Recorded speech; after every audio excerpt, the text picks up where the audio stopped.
আস্তে আস্তে খাও, গলা লেগে যাবে। খাবারের কম্বিনেশনটা দেখুন, ওই যে হাতে কেক, কেকের সাথে ছাতু লাগিয়ে খাচ্ছে। আস্তে আস্তে আস্তে আস্তে, কেক গলা লেগে যেতে পারে বাবা।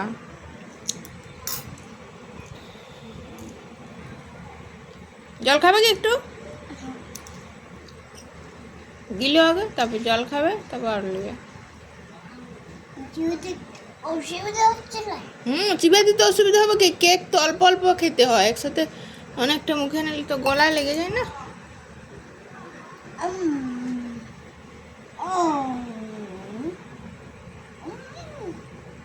নষ্ট করো না, নষ্ট করো না, নষ্ট করো না, লাগিয়ে খেয়ে নাও।